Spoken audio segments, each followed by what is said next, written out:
Good afternoon, Pure Potential members. It is a wonderful day, Friday, August the 8th, and we're here just in time. It's 3:01, but I hit the button at 3.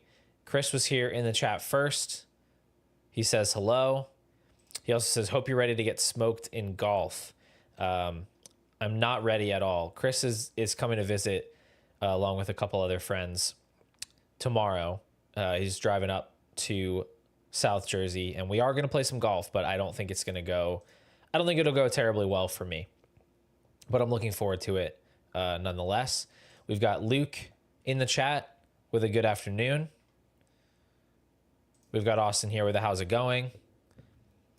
CP17, thank you, King. Appreciate that. Christian Peterson here for his first ever member stream. Welcome in. I'll try to make it a good one for you. Glad you could make it. Scotty is here. He says, I need your help.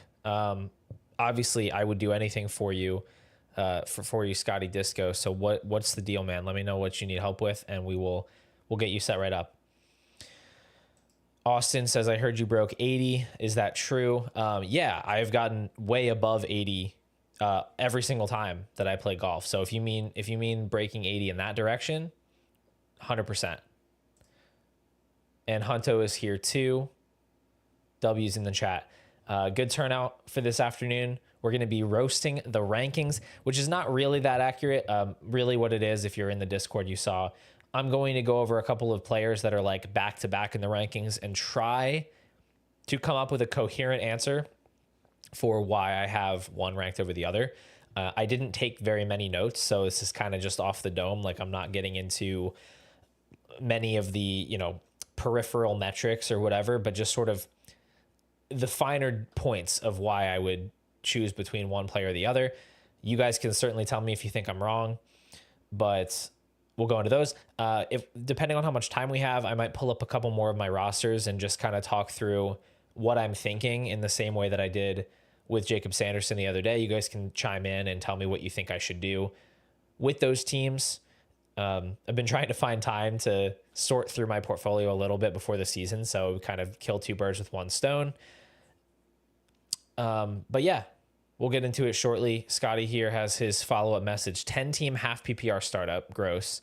Jaden, BTJ, and Mahomes already drafted. Pretty good start. Running backs going fast. Henderson on the board. Hunter on the board.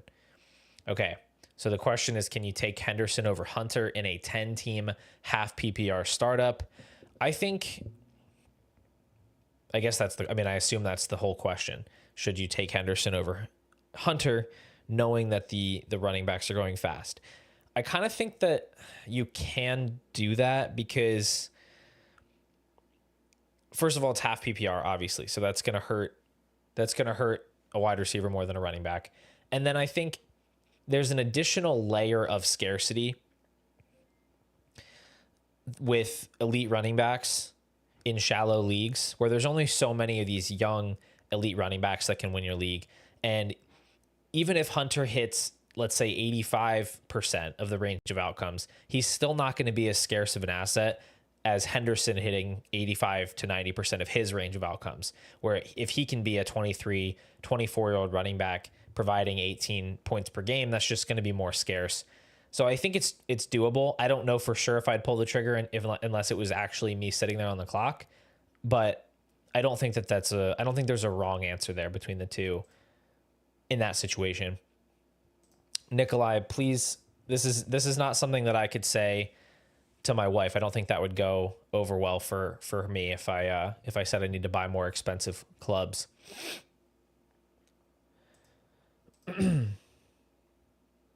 Theo asks, why aren't you in school? I don't know if you mean me or Austin or someone else, but I think the answer is because it's August 8th and nobody has school right now. I don't know what country you live in, buddy.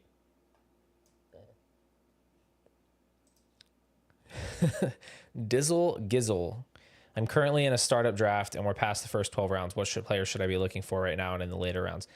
That's a very broad question. I don't know what tier of membership you have. I'm guessing you don't have access to the rankings. If you did, I would say go there and just sort of work off of that.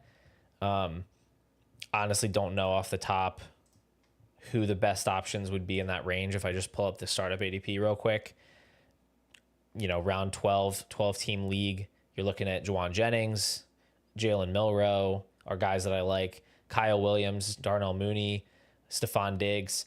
The further you get into the late rounds, the more I'm going to tilt towards running backs. I definitely want guys like Jaden Blue, Dylan Sampson, Tank Bigsby, Jordan Mason over, players like Wan'Dale Robinson, Xavier Legette, Rashad Bateman. I don't want those roster clogger wide receivers that are going to score like 9, 10, 11 points per game. If it's tight end premium, certainly look at like Harold Fannin. If you are shallow at tight end, you can grab like a Hunter Henry late or a Zach Ertz late. You don't want to just get them for no reason, but maybe if you kind of punted the position, you get even further down the board, you can certainly throw darts at guys like Keandre Lambert-Smith, Ja'Cory Krosky-Merritt, Brashard Smith. Those are guys that should be rising in ADP, so you want to grab them a little earlier than you might otherwise grab them. But as like a general road guide for you, I would probably go over to dynastydatalab.com and just pull up the most current startup ADP you can find. Honestly, that website's been a little bit unreliable lately in the sense that the sample of drafts is really low right now. I'm not sure if it's pulling data correctly. I'm hoping that a new, better startup ADP source will emerge at some point, but right now we don't have anything better than that.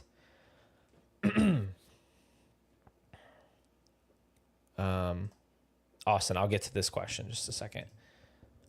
Let's see what these what else are members talking about right now? Devon says just moved Marv and Myers for Ibuka, a first and a second. As a contender, what wide receivers could I target with a first plus Walker? So first of all, I'd say this is a good move. I like this move. I think if you just think of it as Myers for the second, Marv for Ibuka and a first, I think is a good trade.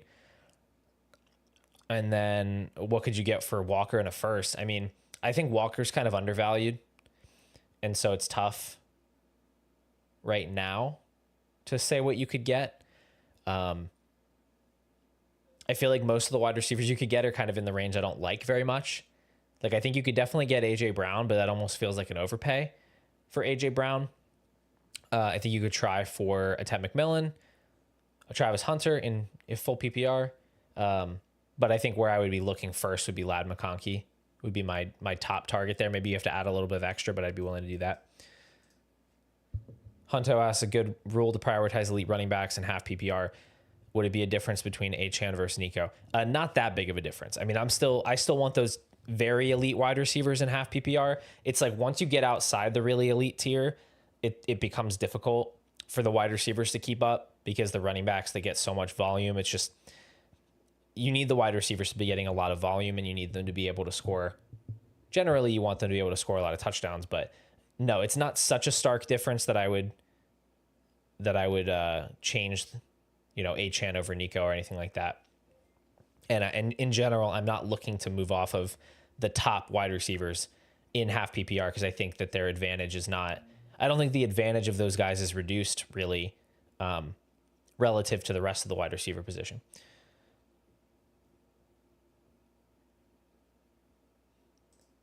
Another first timer for the member stream. Welcome in. Love to see the membership growing, guys. We are almost at 200 YouTube members, which is kind of crazy to think about from where we started last summer. So it's been really awesome seeing it grow. I'm going to keep moving here through these questions to get to the meat of the stream today.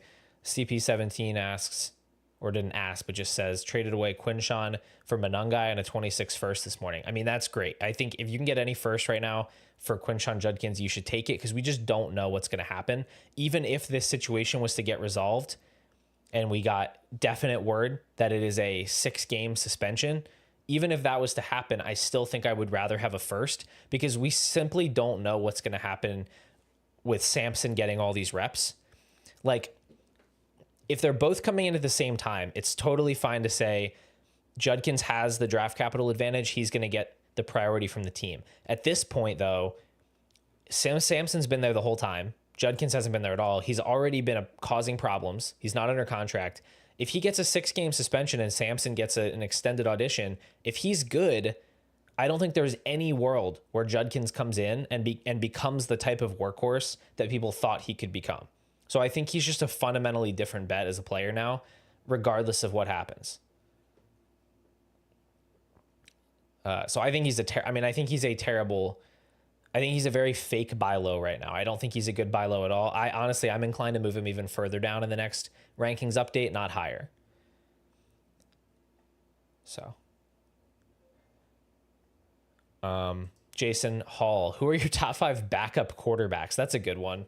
I've never been asked a question about stashing backup quarterbacks, but certainly if you're in a deeper league, you want to be grabbing those guys. 2 guys that don't really count as backup quarterbacks, but you want to have Joe Flacco, and I hate to say this when I know Nate's watching or is going to be watching. You want Spencer Rattler on your team for sure. So late in startups, you definitely want to add Rattler if he's there. You want to add Joe Flacco if he's there, because he's probably going to be the week 1 starter and play a decent portion of the season. Kirk Cousins as well. I really do like grabbing Kirk Cousins because I think he has a decent chance to snag a starting job somewhere else, either mid-season or next year. As far as pure backups, I like Marcus Mariota because he runs.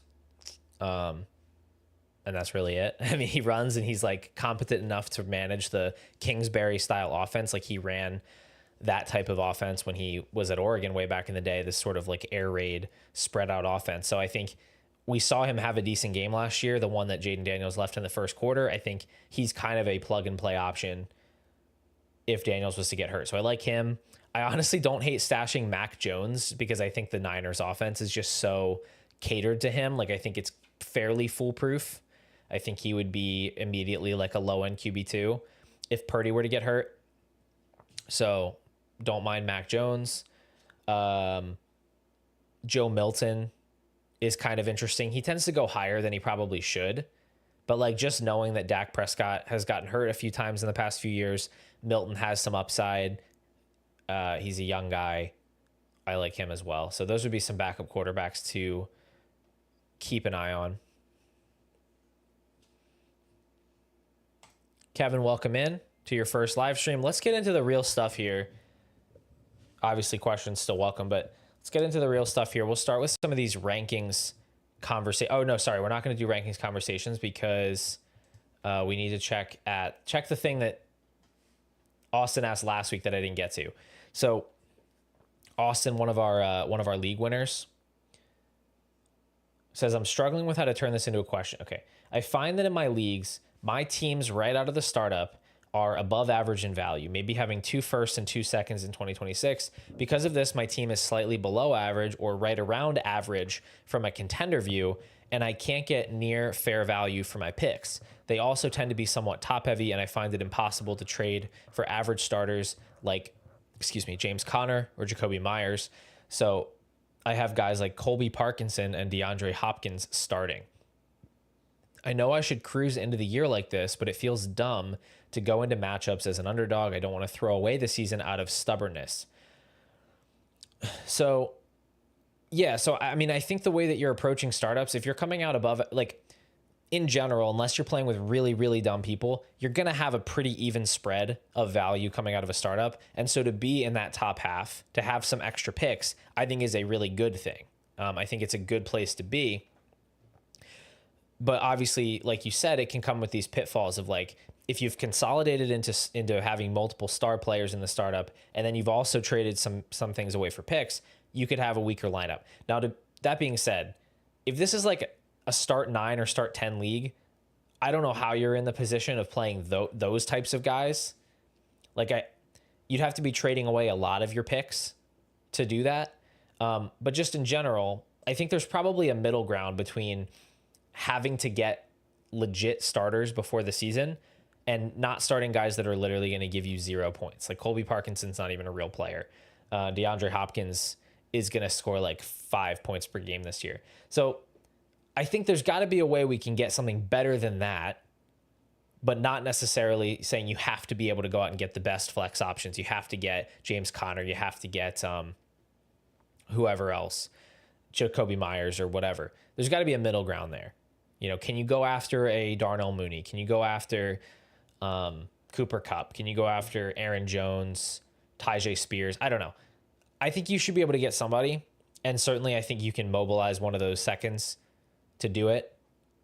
But I'd say in general, like what you're doing with these teams is you're probably trending fairly young, and you're adding extra value. So it's not a full-on productive struggle, but you're giving yourself optionality where you're saying, I'm leaving the door open to competing this year. I'm not selling out to be a favorite, but I'm giving myself a chance, and I'm already going to be set up well for next year. So I think you can kind of just go with it. Like you can kind of just ride the wave and say, I'm not going to be a favorite this year, and there's a chance I'm going to miss the playoffs, but I have a shot to sneak in. If the season starts well, maybe I feel better consolidating a little more value into this year. And if not, I have this easy pivot where I'm high value in 2026 and I'm competing, I have a multi-year window in front of me. So I don't think you're in a bad spot. Maybe just lower your threshold for like, what is a startable player? Can you get Wan'Dale Robinson? Can you get Zach Ertz? Can you get Demario Douglas? Like, it's okay to have a couple guys in your lineup that are going to score like 8 or 9 points per game. Again, you can figure it out from there. Some players on your bench might hit that you're not expecting to hit. So I don't think you need to do anything drastic is kind of the overall sentiment there. And don't be a purple snob, okay? The member streams are for everybody. Everybody is welcome. If we have to make them longer to accommodate more questions, then we'll do that, okay? Because I love each and every one of the members. And you Purple League winners, you have your private channel. You are privy to private information that the commoners don't always get, and you're usually the place I go to trash on ignorant YouTube comments because I don't want people to know that I'm not nice. So you have your privileges. All right. Blacked Mind says Milton is the next Lamar. Does Milton even run that much? Because like. I guess I kind of thought he was that type of a quarterback, and maybe that's racist. I just thought he was more of a rusher. And then I went and looked at his college numbers, and like, he wasn't like a prolific running quarterback in college. Is it just sort of like, well, he's athletic and he can do it, so he will? Because if he doesn't have that tendency in his game, I don't know if we should necessarily just pencil him in for prolific rushing production in the pros. I still think he's a good backup to have, especially because he's in a good situation where like the passing volume would be high if Dak were to miss time, and he has good weapons there. But I don't really know that if nobody's Lamar, but I don't even know if he's like a genuine Konami quarterback type of guy. Like, I don't think he's Jalen Milroe.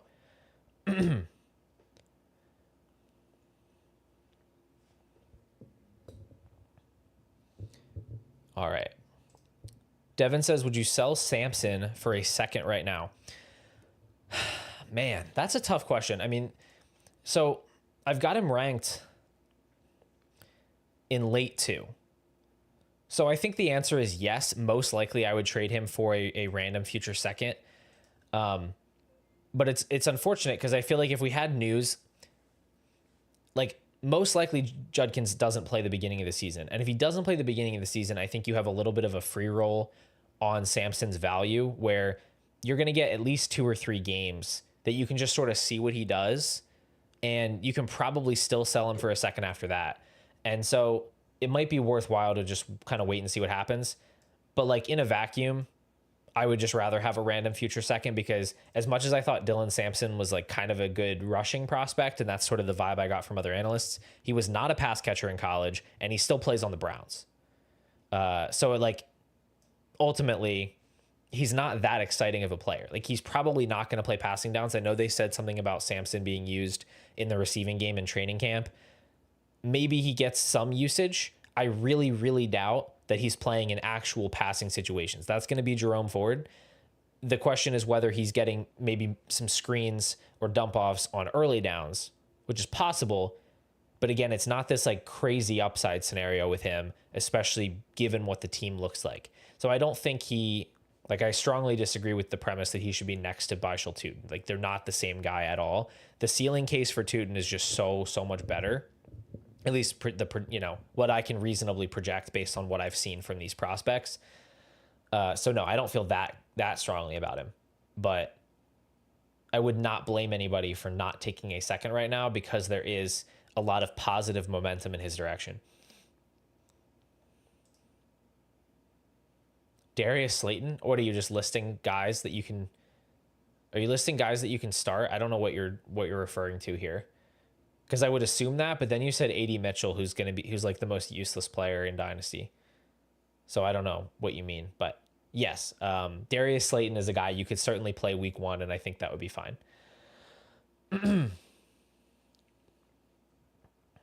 Scotty says Petty Paul is a higher member perk. Hold on. Yes, I definitely am pettier in the I'm definitely pettier in the league winners chat than I am in the general chat. No offense at all to the breakout and superstar members. You are very near and dear to my heart. It's a lot more likely that there could be like some spy in there that's trying to prey on my downfall, is going to like screenshot some out of context Discord message. And maybe that's just thinking too highly of myself, but we did have one random guy that was in the members chat that was like showed up out of nowhere and just started like trashing on me and then left the Discord. It was really weird. So I do try to reserve maybe some of my more out of pocket comments to the league winners, just because that's a more of a tight knit group and I kind of know everybody a little bit better. So that's just how it is. But Luke Alley says, oh, we'll come back to you, Luke. We actually have a super chat here from, I'm so sorry, I don't know how to say this. Ewan, $4.99. It's a pound symbol. So I guess we got an international member here. Dude, thank you so much. If you have like a question or something, feel free to throw it out there. But thanks a lot. I really do appreciate that. And I'm glad you were able to make the stream today. So definitely feel free to hit me up with some kind of a question if you want to go along with that. I'm going to go back to Luke's for now. He says he's getting ready for a startup in a couple weeks with some friends. Start 8, 1 quarterback, half PPR, non-tight end premium. Wow, these settings just make me want to throw up, just to be clear. But yeah, you say thinking that tight ends will be overvalued. Oh, you did correct to 10 team. That's a little better. Yeah, I mean, tight ends are probably going to be overvalued because they're just in a half PPR non-tight end premium. That's what underdog settings are, by the way. So if you think about over there, how late most tight ends are going, if you play any underdog, it's very hard to get excited about the ceiling. And because they score so low, they score such a low total in general, it's hard for them to separate from each other. So like Bowers and McBride, and even I'd say Kittle to an extent, have the upside to separate from the rest of the field in that format. And so they still deserve to have a decent amount of value, but it gets really tight really quickly because they're literally scoring like 5 to 8 points. And so it's like, how are they differentiating themselves?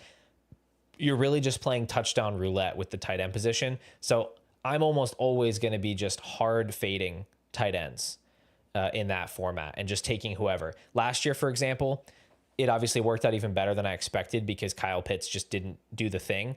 But I'm in one half PPR non-tight end premium league, and I had Kyle Pitts. And I had the opportunity to trade Kyle Pitts in like week 1 or week 2 for Hunter Henry and a 2027 first. And I absolutely jumped all over it because, again, it's really, really hard for a tight end to separate themselves from the field. In the end, Hunter Henry actually scored like exactly the same, like 0.2 points per game higher than Kyle Pitts. So I just kind of got a free first. But that's sort of the thought process there, is you want to cash out if there's hype on these tight ends that are really unlikely to give you a super, super high ceiling.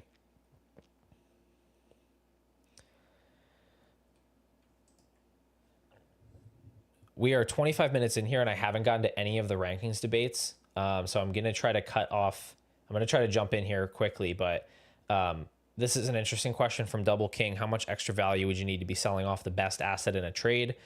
This is sort of a sliding scale because it depends how good the best asset in the trade is. Like if we're talking a late 1 piece versus an early 2 piece, that doesn't really matter to me. And I'm more willing to just sort of go off of what fits my team better. It's more so about scarce assets. Like when people say you always want to get the best asset in a trade, what that really means is you want to be getting the scarce asset in a trade. So if you're talking like if there's a deal with a future first, if it's a deal with like a high upside rookie, if it's a deal with one of those top I don't know, 15, 20, 25 type of players, you know, like a Drake London, a Lad McConkey, even down to like one of the top one of the non super elite, but still high upside young quarterbacks like Nix or Stroud, you know, Achan or Bucky or something. Like those are scarce assets. And so in that case, I don't know if it's so much an exact amount of value I want to be getting, but I want to be getting an asset, at least one asset back in return that has upside. Like, let's say, like, for example, I'm probably never going to trade. Let's pick a random player here. I probably would never trade Tet McMillan, and I can't do the whole T-Mac or Ted Aroa thing. I'm sorry. He's going to be Tet McMillan. His mom isn't on the stream. I would not move Tet McMillan unless I was getting back either at least one first in that package, or I'm getting back another wide receiver in that range, or I'm getting like a quarterback that I need, like a Jordan Love or a Brock Purdy or a Trevor Lawrence or something. It has to be something of that nature. I would never sell Tet McMillan to just get like, I don't know, Zay Flowers and let's say Zay Flowers and Josh Jacobs. Like I wouldn't do that. It's just because those players are just not that hard to get. Like there's other ways to get players that are like those players. So I don't ever feel backed against the wall to the point that I need to do that. And if you compound enough moves like that over time, you just totally kill the value ceiling of your team. And when your team doesn't have access to that value ceiling, what that actually means is you're slowly losing value. Like your team is always getting more valuable or less valuable over time. There's no like status quo in Dynasty. So if you just sell off all of these high ceiling pieces, all of these scarce pieces that hold value, what you're doing is you're just inevitably driving yourself towards the rebuild. And I'm always trying to avoid the rebuild. So hopefully that answer makes like some semblance of sense. Parker, who do you like better in Dynasty, Ibuka or Hunter? Oh, at cost. Okay, I was going to say, you got to get the rankings, my friend, because like definitely Hunter by a lot. No, I mean, still like at cost, I still think Hunter is underpriced in general. I think Hunter just has such a high ceiling as a prospect. So I'm still going to say Hunter, but I mean, I like both guys at cost for sure. All right, let's go to the rankings here. And I'm just putting this like cheesy text on the screen, just so we kind of know who we're talking about in case someone's watching the replay and doesn't catch where I say who we're talking about. And we'll go ahead and we're actually going to throw, another name on here. Just do all of them at once. So the first thing I want to talk about here, JSN versus Hunter versus Marvin Harrison in the rankings. This was brought up in the member stream channel. And the question is why?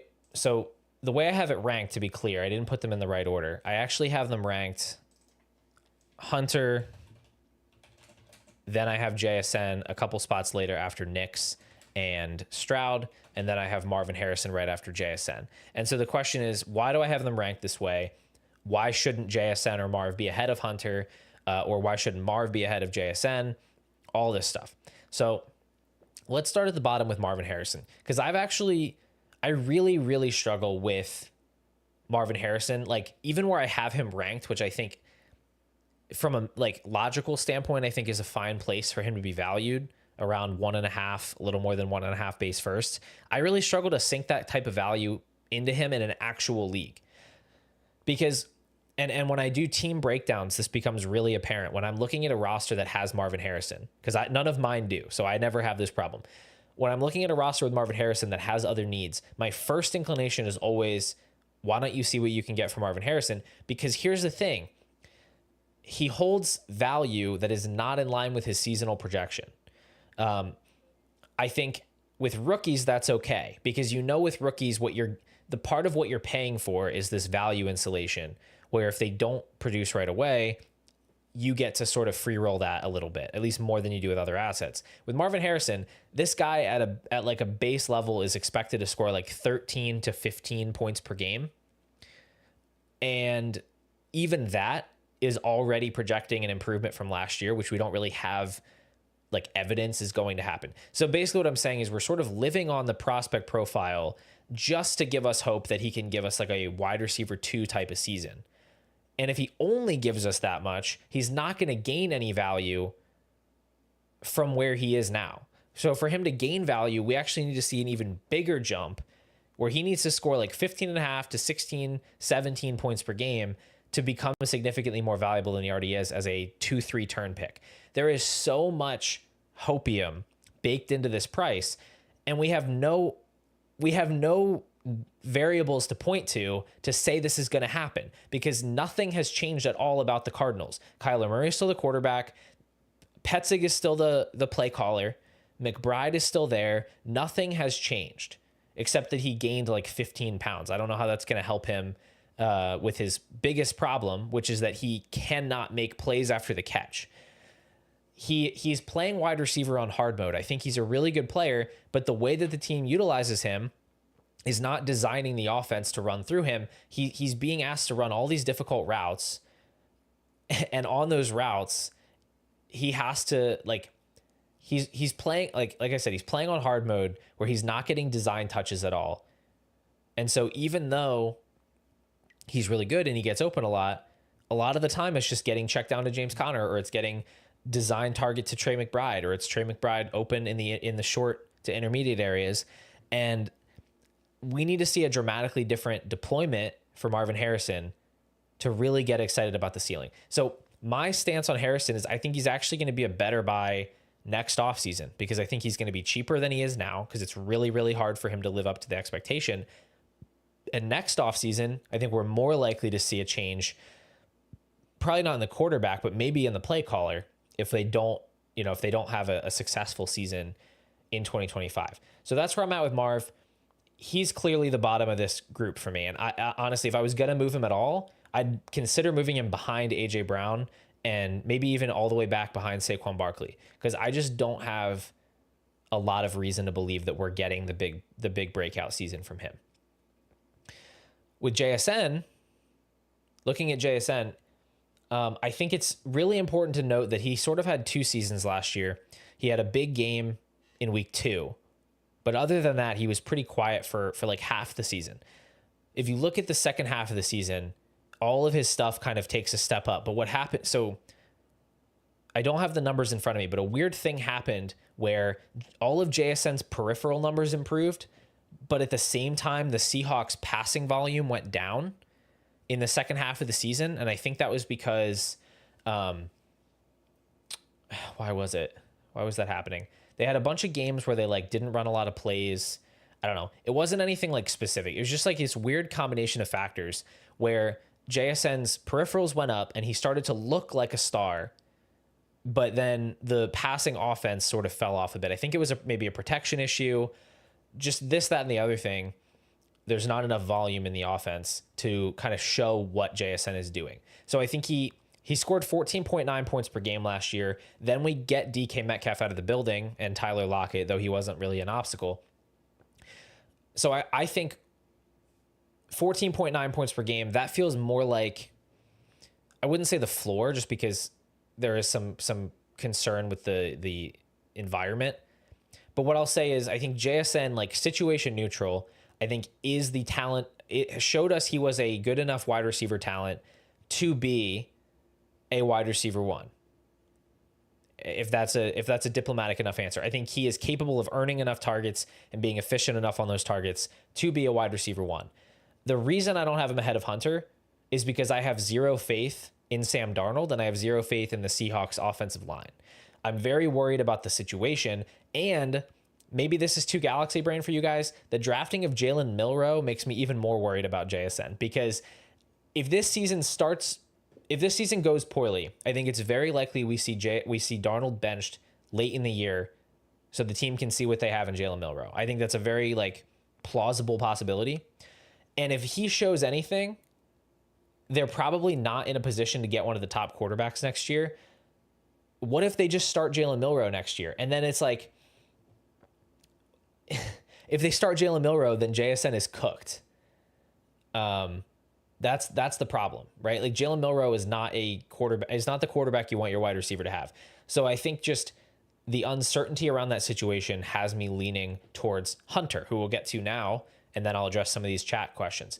Hunter is in the best environment of any of these guys, and he has the skill set that is absolutely perfect for this version of the NFL meta. Okay, Liam Cohn is kind of a player personnel deployment wizard. Like, he is the guy that will put you in the best possible position to score fantasy points.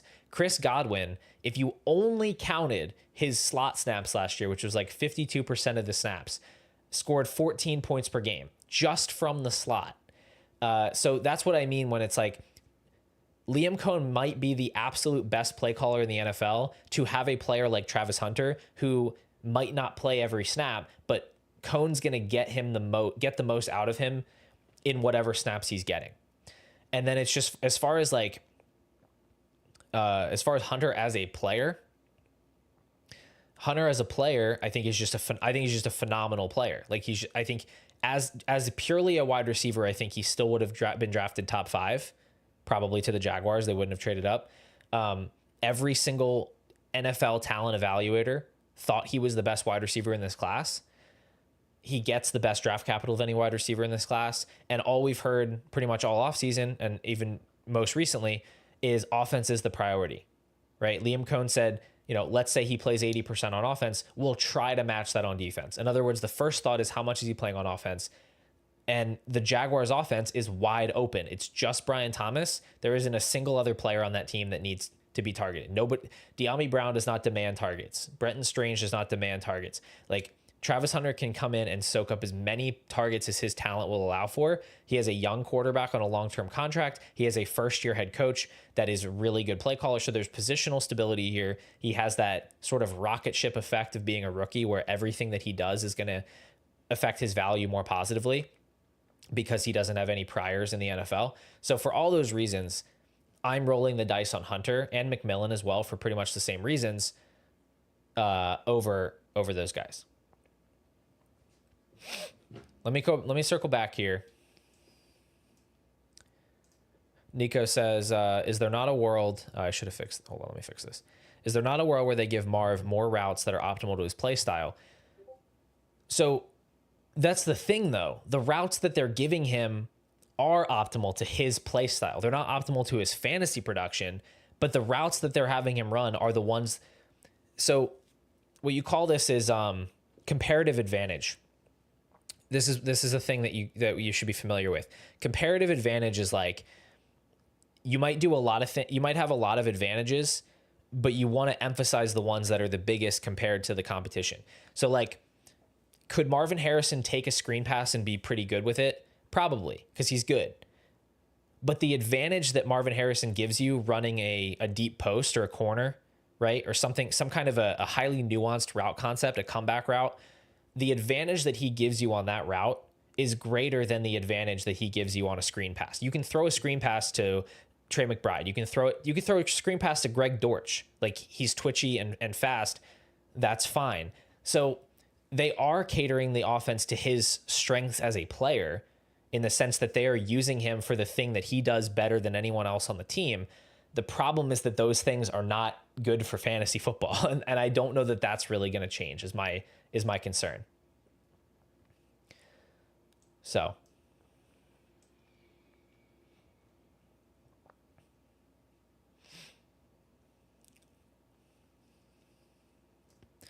And then Kevin says, why do you have Tet over Hunter? So this is sort of like, I guess I got kind of anxious when some of the comments came out about Hunter playing more cornerback and just sort of being uncertain. I think I should have maybe stuck to my guns a little bit more. The truth is, if I was on the clock right now in a startup, I don't know what I would do. Like, I don't know if I would take Ted or Hunter. I kind of have like equal exposure to both of them just based on how my rookie picks were distributed. The answer is, I think Tet has the slightly higher floor, and I think Hunter has the slightly higher ceiling. And I don't think that there's a wrong answer between the two of them. Like, when I first did this rankings update, I actually ranked Hampton, McMillan, and Hunter all at 25, and I just left them like that for a couple days. I I really don't have a strong lean between the two. I think they both have pros and cons. Like, I think Hunter is the better pure wide receiver. I think McMillan obviously has less concerns about route volume. I think Hunter's in the better offensive environment. I think McMillan can be the alpha. Like, it's just really hard to say between the two. I think both of them are going to be really, really good. I think that's kind of my answer. And so I'm just going to leave it at that. And also, I appreciate you guys calling out my teaching expertise and my and the fact that I hopped out of the Lambo to help an old lady carry her groceries yesterday. Yeah, fact check true. Definitely did that.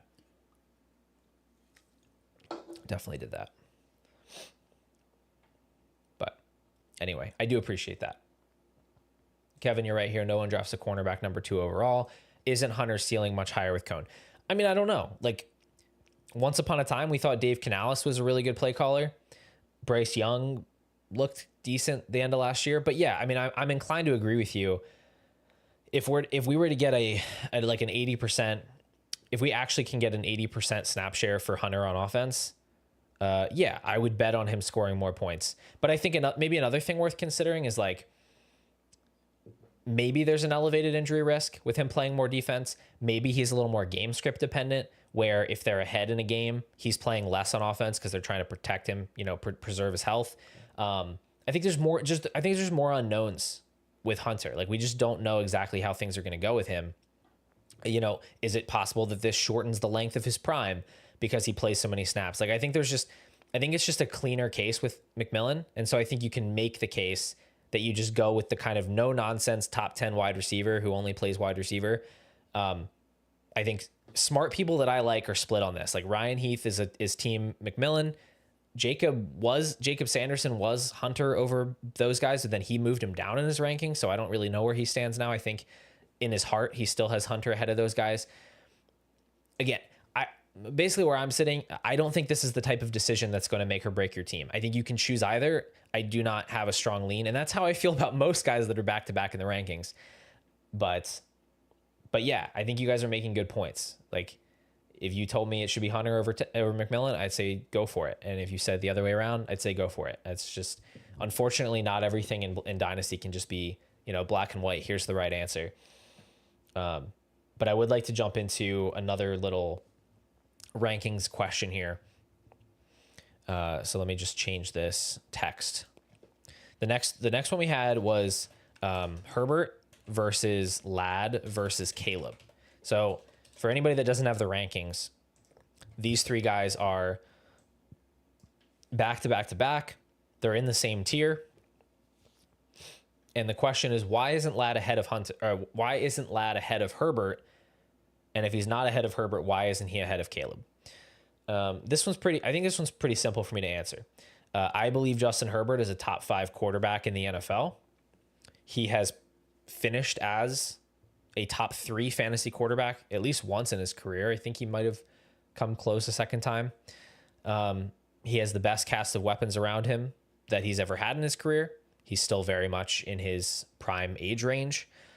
So I think there's upside for Herbert to score well, regardless of what the redraft market thinks. Ladd is great, and I think you can totally take Ladd over Herbert. The important thing about the rankings is they're not just startup rankings. Like, the Dynasty rankings are in a vacuum. If I have no other information except that you're in a 12-team Superflex 6-point passing touchdown league, then I'm just saying in a vacuum, I think Herbert is a more valuable player. That does not mean that you have to take Herbert ahead of him in a startup. I drafted Ladd McConkey at the 211, and I think it was my most recent startup, and Herbert was still on the board. So it's not to say that you have to follow this blindly, but just in a vacuum, I think what Herbert gives you is incredible security and upside at the quarterback position. Now, the current market dynamics of there being guys like Brock Purdy available in the late 4th round of startups, I understand how that can change your approach in a startup where you kind of can map out where you're going to get the best comparative advantage. There's that term again, the best comparative advantage at each position. And you can say it's actually better to take a lad in the second because I can get a quarterback in the fourth that's going to be better than the wide receivers there. That's a totally different question to me than in a vacuum, who's the better asset to hold. And so that's where I sit with that. As far as the Caleb side, I can see the upside for Caleb just because he does have some mobility. He has good weapons around him. At the same time, like, we have no idea if he's any good. Like, that's important. Like, it does matter. As much as I say I believe in Ben Johnson and I think I think Caleb probably is going to be okay, there is still an outcome where he just isn't good. And so the fact that maybe his absolute ceiling, because he maybe runs a little bit more than Herbert, maybe his absolute ceiling is higher than Herbert, I don't think that outweighs the fact that his floor is significantly lower. His floor is so much lower. And so it's really, I mean, I think I actually had this flipped at one point, but once it kind of clicked for me that the difference in their floors is so much greater than the difference in their ceilings, it just became kind of an obvious choice to me that I'd rather have Herbert. So that's where I'm sitting with him.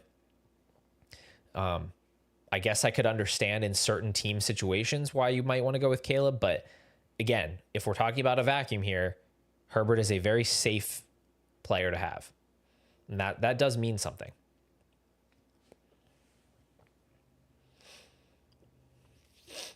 And I guess I just don't really buy that Caleb's going to be like a totally prolific rusher. Like he was a good scrambler last year, but I think it's also possible that as the offense becomes more functional, that he turns more of those scrambles into pass attempts. And if they're not designing a lot of runs for him, I don't really know that we get a whole lot more rushing from him than we do from Justin Herbert. Like, I don't think Caleb's ever going to be like a Kyler Murray level of rusher. I feel like he's more like early career Dak in that sense.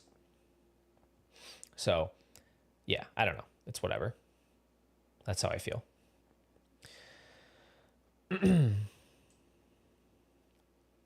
Let's move along from that one just because we did spend a lot on the first one. The next one is Kyler versus Lawrence. So once again, for anybody that's in the breakout tier, if you don't have the rankings, first of all, just consider upgrading to the next tier. It's barely any more, and then you can see the ranks and all the updates I put out with that. Like, obviously, totally your call, but I think it's worthwhile. But Kyler versus Lawrence, I do actually have Lawrence ranked just ahead of Kyler. I've been trying to put the higher ranked players first. So let me just do that. I'm going to say right now that this is the ranking question today that I have the absolute least conviction in. I literally don't care at all if you take Kyler over Lawrence. I might do it I might do it in a startup if I didn't already have more Kyler than I do any other quarterback in Dynasty. So trust me when I say I don't feel that strongly about this. But here's my quick case. Kyler Murray hasn't scored higher than 19 points per game since 2022. I think it's possible that he just isn't the same type of quarterback that he was when he was early in his career. Maybe it was the ACL tear that changed things. But for whatever reason, like over the last 3 years, he has not eclipsed 19 points per game. So the idea that Kyler is this Konami quarterback that's like super elite and is going to be a top 5 quarterback, I don't think that's a fair assumption. Because I think the reason for that is like, you can run, it's fine and good to run a lot. That raises your floor, but like to have that elite ceiling, you still have to be a really good passer. And he just isn't really, he hasn't shown us that he's that guy. He's not shown us that he can be both a high-end rusher and a prolific passer. That's what you need to be a Lamar Jackson, to be a Josh Allen. And so I don't believe that Kyler is necessarily this super duper high upside guy. Like if everything were to click and he had a high touchdown rate one year, he could totally do 22 points per game or whatever. But I don't think that's the base case for him. And then you look at the vibe around him, which does matter when you're talking about the fluidity of an asset. The vibe around him isn't great. It's just that he's kind of an okay quarterback. I've even heard it floated out there that like maybe he's not even a starter in a couple years, right? So that matters. And I know Lawrence is the other quarterback we're talking about here where he's had bad vibes too. We'll get to that. And then the other thing for Kyler, we don't have any change in his situation. He hasn't had any weapons. He hasn't added any weapons. He hasn't had a new play caller. So we shouldn't really expect much to change from him from last year as far as his play style, as far as like his efficiency, whatever, outside of just the natural variance from year to year. Trevor Lawrence, though, got the biggest change to his situation of possibly any quarterback in the league, which is that he goes from this crappy play caller, Doug Peterson, Press Taylor, whoever else was there, this crappy play caller in this static, disgusting offense into this like super cutting edge, more fast paced, more motion, more mismatch focused offense for Liam Cohn, who's already, by the way, talking about how Lawrence should run more, just like Baker did last year. And he gets the second pick in the draft added to his offense. So huge changes for Lawrence. So what I see here is I sort of see two ships passing in the night where like all of the vibes around Kyler are sort of on this negative trajectory that hasn't changed at all. Whereas Lawrence has been on this negative trajectory where everything is sort of changing for the positive. And what that means is the market headwinds are in Lawrence's favor. If Lawrence comes out in week 1, week 2, week 3, and he looks good, if he has one big blow up game where he throws 4 touchdowns early in the year, just like that, it's not even a question anymore. Like Lawrence will be a second round startup pick so fast. Maybe early third just because of the quarterback market, but like he'll be in the Stroud Knicks range so quickly. Whereas like Kyler has already got this long career where people kind of know what he is. I just don't really think that he's going to be that guy. So that's really where that's really all it is for me. I still think you should play the market. I'm not saying you have to trade Kyler straight up for Lawrence. Like go get a plus if you can. Again, this is in a vacuum. So I think in a vacuum, one dynasty league to rule them all, I think I would take Lawrence because, again, I think he's more likely to gain value. And I don't think that the median projection difference between them is that meaningful when the upside case for Lawrence is so clear. We just saw Baker throw 41 touchdowns in this type of an offense, and Lawrence has arguably even better weapons. Definitely better weapons than Baker had post Godwin injury. So, again, I don't really care that much between these two, and you can throw Jordan Love in there too. I don't care. I truly don't care. You can shuffle those three however you want. You can draft them in whatever order you want. Knock yourself out. Choose your own adventure. But that's how I have them.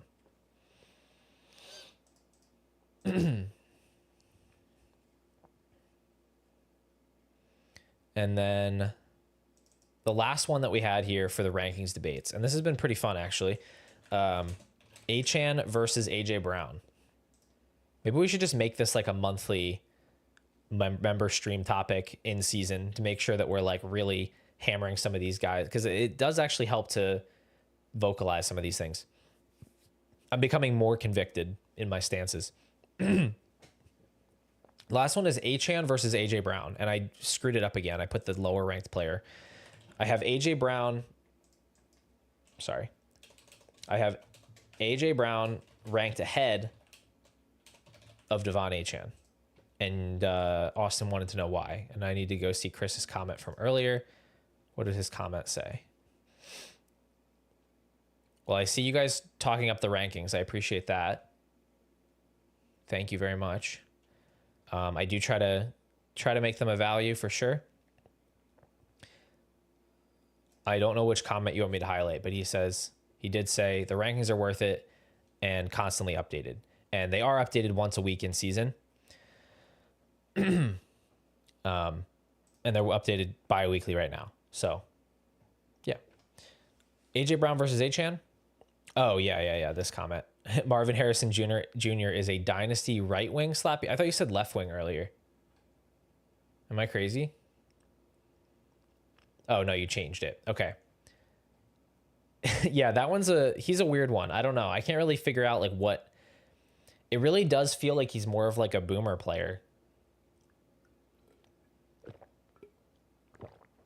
Or maybe not a boomer player, more like just like a casual player. I don't know. I don't really get the Marvin Harrison thing, but you can maybe try to explain it in the chat. Okay, so AJ Brown versus Achane. So I have AJ Brown higher. Really simple here for me, okay? We're talking about two guys that, while I will concede to you that Devon Achane projects for slightly more points than AJ Brown at a basic level. Like you look at underdog market, it's half PPR, so that tilts running backs. If you were to make it full PPR, they're only about a half a round apart right now on underdog. If you make it a full PPR, I think HN probably goes, I don't know, like top 10, and AJ Brown goes like early to mid second. The point is, like, yes, HN has the edge in terms of seasonal projections, but we're looking at two guys that have roughly equal time left in their primes. HN is like almost 24, I think.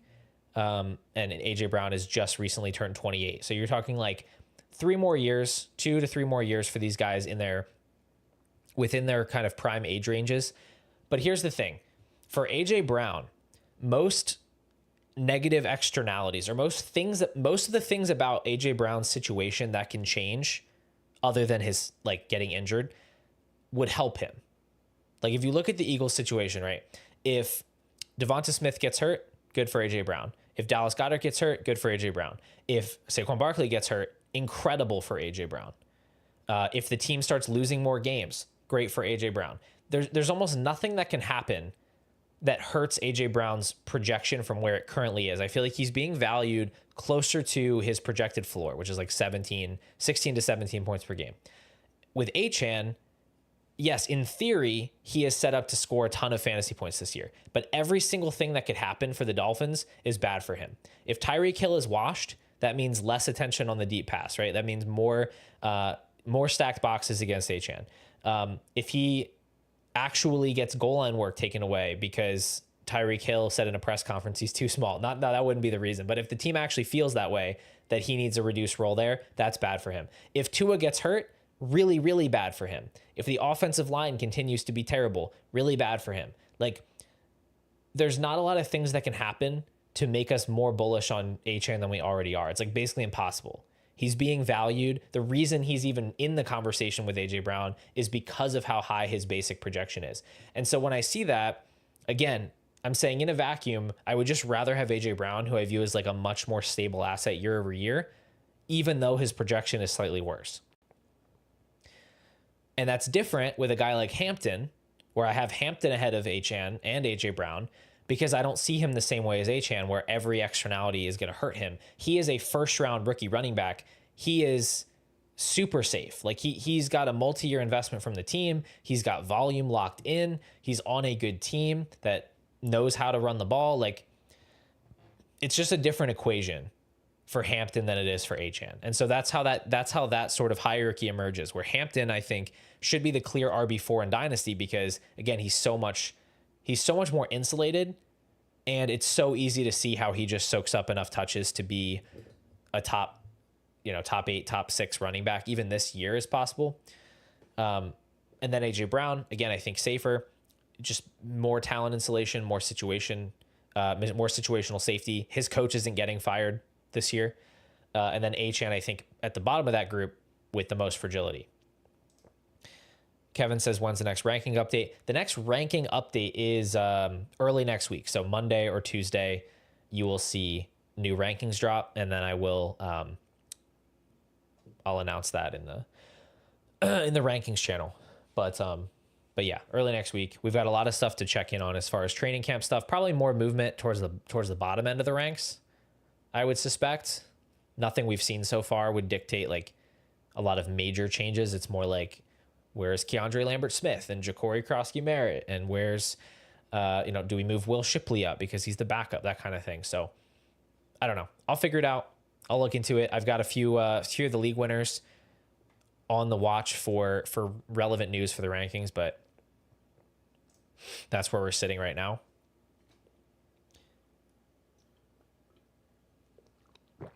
And contrary to popular belief, I actually don't have time to do a 2-hour stream. So we are going to wind this thing down here. But that being said, for those of you that have been loyal enough to stick it out to the very end, I do have a little surprise for you guys.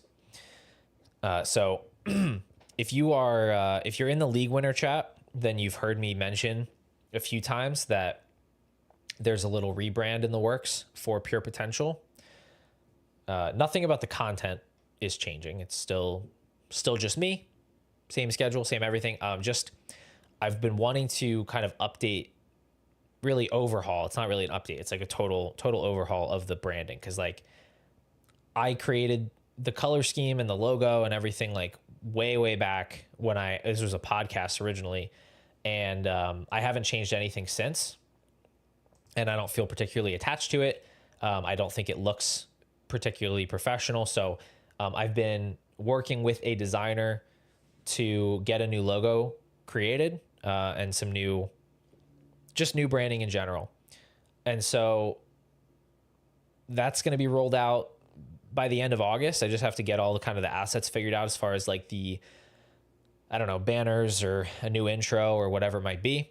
But I'm going to, but I want to share with you guys what we're working with here for the new Pure Potential brand. So I hope you'll keep an open mind to the new direction for Pure Potential, because we are going to have some changes. And along with these changes, there's going to be merch and everything like that. So let me throw it out there here for you. Here's what we came up with.